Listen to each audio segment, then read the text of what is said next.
तर विद्येविना मती गेली, मतीविना नीती गेली, नीतीविना वित्त गेले, वित्ताविना शूद्र खतले. आणि एवढे सगळे अनर्थ एका अविद्येने केले. हे महात्मा ज्योतिराव फुलेंनी सांगितलं. आमच्या लक्षात आलंय, पण आम्ही त्याच्यावर चिकित्सा करायला तयार नाही. स्वतःला काहीतरी मिळेल, स्वतःचा स्वार्थ त्याच्यामध्ये पाहण्याच्या नादामध्ये आम्ही आमचं अस्तित्व विसरून गेलो. हे माणूस म्हणून आम्ही कधी ह्या सगळ्या गोष्टीकडे पाहणार. हे पहा, मी जी चर्चा करतोय, गरीब असो, श्रीमंत असो, कुठल्याही जातीचा असो, कुठल्याही धर्माचा असो, माणूस म्हणून आहे ना. आम्हा घरी धन शब्दांचीच रत्ने, शब्दांचीच शस्त्रे यत्ने करू, शब्दची आमुच्या जीवाचे जीवन, शब्द धन वाटू जन लोका. जगद्गुरु संत तुकाराम महाराजांनी सांगितलंय. आम्ही याच्यातला कोणता शब्द अंगीकारलाय? आम्हाला जगद्गुरु संत तुकाराम महाराज खरंच आपले वाटतायत का? गुलामीत जगणारी आम्ही माणसं, दुसऱ्याच्या खांदा म्हणून आमचा वापर होतोय.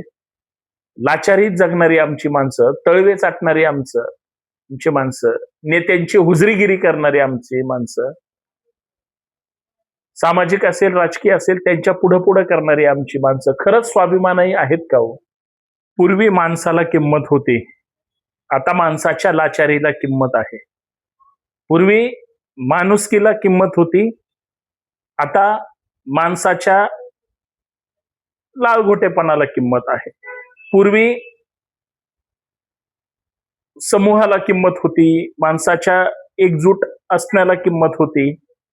आता एक जरी असला आणि तो जर तळवे चाटत असेल तरी त्याला किंमत मिळते. आता माणूस म्हणून तो कसा आहे त्याच्यापेक्षा तो आपल्या किती कामाला पडतो याच्यावर जास्त महत्व आहे. पूर्वी माणूस म्हणून किंवा स्त्री असो की पुरुष हा समाजाच्या किती महत्वाचा आहे, आपल्या किती महत्वाचा आहे, याच्याकडून सामाजिक काही चांगलं प्रबोधन किंवा घडामोडी होतील का असा विचार केला जायचा. आज मात्र प्रत्येक माणसाचा स्वार्थासाठी यूज अँड थ्रो करण्यामध्येच बऱ्याच जणांचा कल आहे. माणसाचं माणूस पण कशा पद्धतीनं हरवलंय? माणसाला माणुसकीचा दर्जा द्यायचा की माणसाला माणुसकीच्या दर्जाच्या पलीकडे जाऊन फक्त सुडापोटी किंवा इतरांचा फक्त घात करण्यासाठीच वापरायचं, अशी एकंदरीत मानसिकता झाली.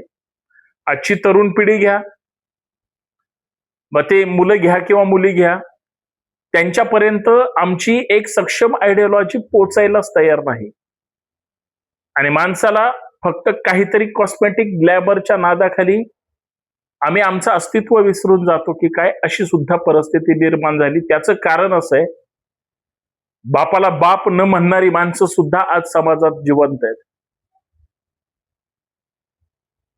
जातीचं, समाजाचं, गावकीचं, भावकीचं चांगलं झालं पाहिजे, आपण ज्या समाजातून येतो त्याचं भलं झालं पाहिजे, पण प्रत्येक व्यक्तीला, प्रत्येक माणसाला संधी मिळाली पाहिजे यासाठी कुणीच प्रयत्न करत नाही. फक्त मला माझा बाल्यान माझी बाली एवढंच ज्याचं कार्यक्षेत्र आहे तो फक्त स्वतःपुरतं पाहतोय आणि आज दुसऱ्याला फक्त वापर करून घेतोय, अशी एकंदरीत परिस्थिती आहे.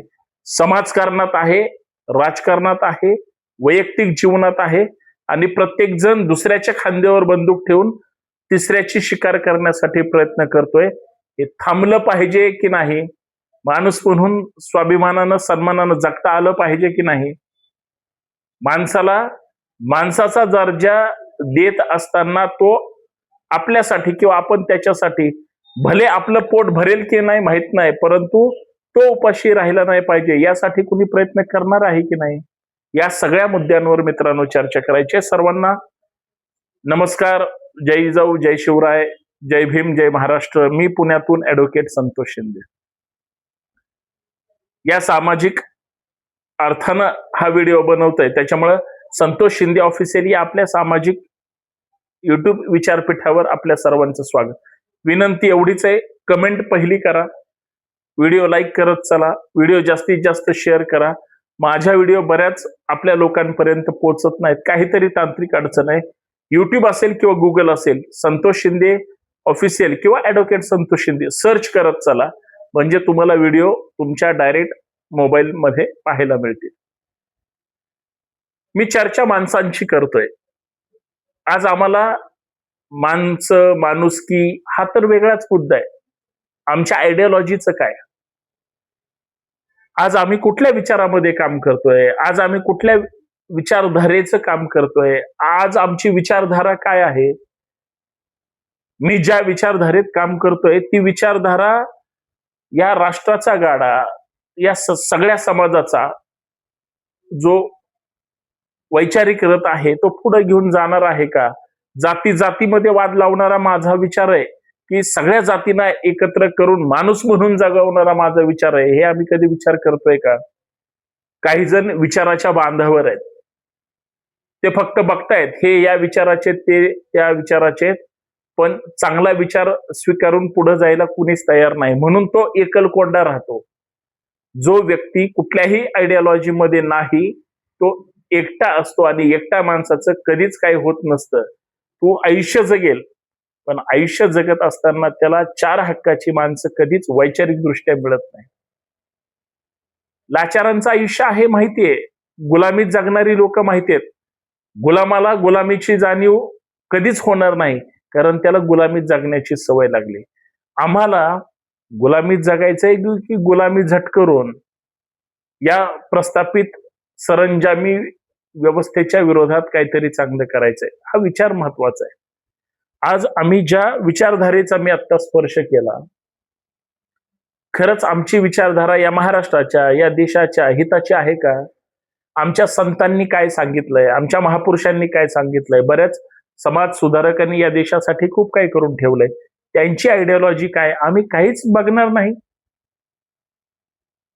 आम्हा घरी धन शब्दांचीच रत्ने, शब्दांचीच शस्त्रे यत्ने करू, शब्दची आमुच्या जीवाचे जीवन, शब्द धन वाटू जन लोका.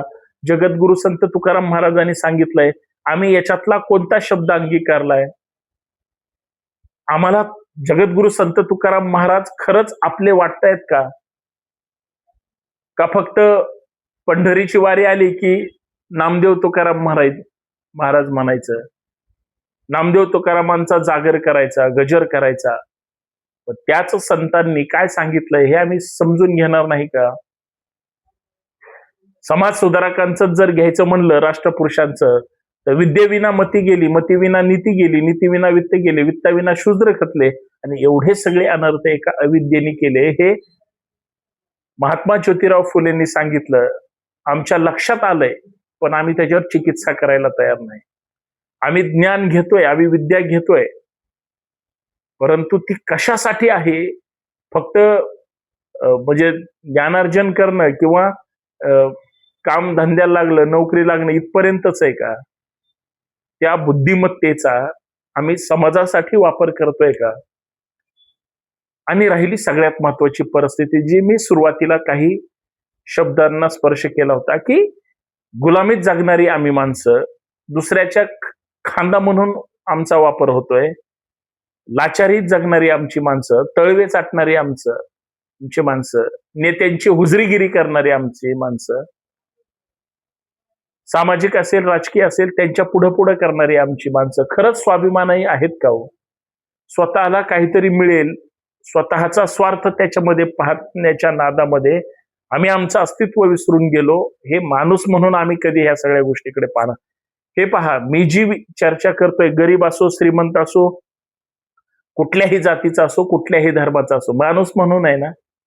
गरीब जरी असला आणि स्वाभिमानी असला तर त्याचा आदर्श घेणारी माणसं असतात. श्रीमंताकडे पैसा असतो, तो पैसे फेकून सगळ्यांना विकत घेऊ शकतो. ती व्यवस्था नकोय. विचारांचं काय? माणूस मेला तरी विचार जिवंत असतात. ते विचार इतके महत्वाचे असतात की त्यानंच समृद्धी म्हणजे समृद्ध विचारांचा एक वारसा तयार होतो. तो विचार आम्हाला अभिप्रेत आहे की नाही?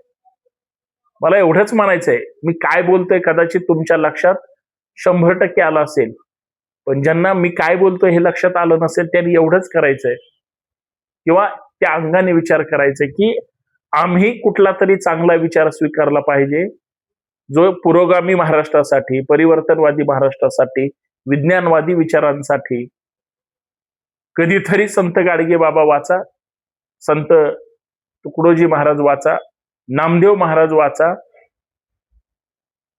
आणि विद्रोही विचाराला बळ देण्यासाठी कधीतरी जगद्गुरु संत तुकाराम महाराज वाचा.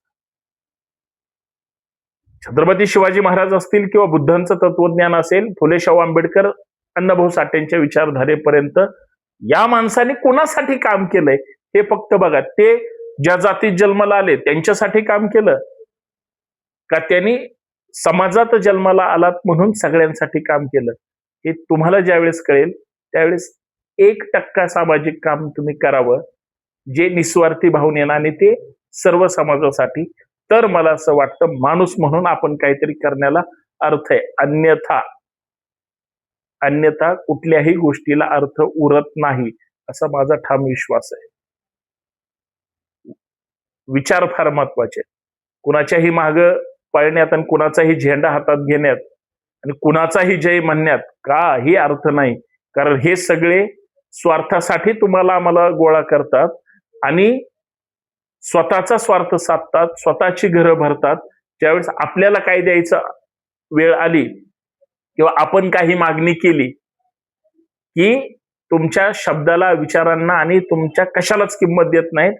तुम्हाला बरोबर खड्यासारखं बाजूला काढण्यासाठी किंवा तुम्हाला बदनाम करण्यासाठी प्रयत्नशील असतात. तुमच्यासाठी कोणताही नेता समाजकारणातला असो, राजकारणातला असो, तुमच्यासाठी नसतोच. तो स्वार्थासाठी असतो. तुम्ही ठरवायचंय त्याच्या मानगुटीवर बसून स्वतःला कसं मिळवायचं. याचा अर्थ तुम्ही तुमच्या कर्तृत्वाने मोठे व्हा, एवढंच.